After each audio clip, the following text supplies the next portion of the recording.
The senior industry as a whole is, it's about taking care of people that are aging and need to be in a more supportive environment. But what happens sometimes is that they become isolated within the community. It's like that building over there that takes care of old people.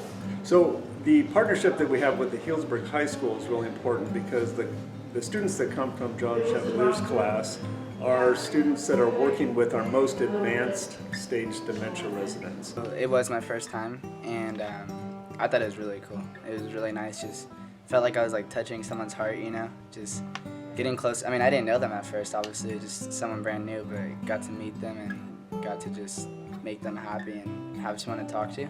So these are people that are very far along in the aging and the phase of their dementia.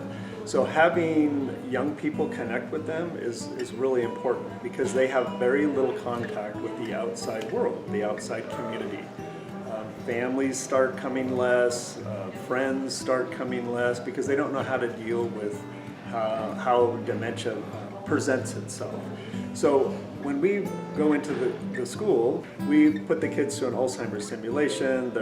We Skype in the director for the film Alive Inside. He challenges them in this project, and they come and they connect with our residents that really, I say, are kind of forgotten in society. And it's a real beautiful thing to see how quickly a young person can connect with a person with Alzheimer's and dementia.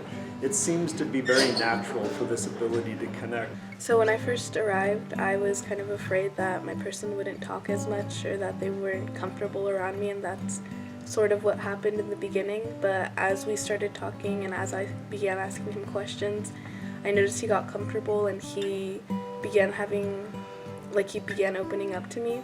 Each one of these partnerships is critical to the well-being for our residents, and I think what it teaches young people about life and aging and the journey of what dementia looks like. Because someday they're going to be dealing with their parents and their grandparents, and if they don't have this experience, how are they going to know how to deal with these issues? So this becomes a place of communal learning. Not only is it curriculum-based, but they're learning about life and aging and just what this journey looks like. And I think that's a very valuable thing that we get to be able to teach in this setting. I feel this is really important because when I started working with this program, I thought this was about aging seniors, and it is, but I say this light is slowly fading and going out. But we have this bright light of the youth and the energy that they have, and they have all this incredible talent and all these incredible gifts, and they're not always sure how to kind of hone in on that. And in a classroom setting, there's some competition that goes on, and in this setting, there's no competition.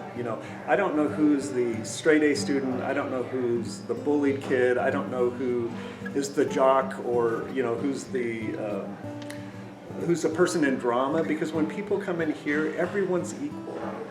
Everyone is participating, they're all engaging, and they're helping to create a template that is going to be duplicated so we can have more young people connecting with more elders. We want this to go beyond Healdsburg.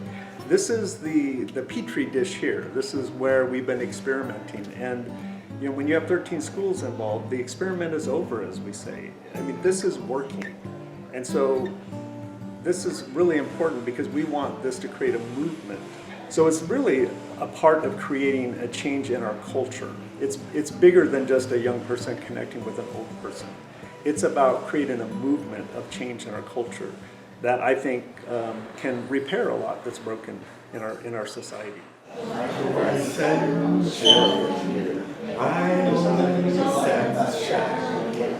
You never happy, waste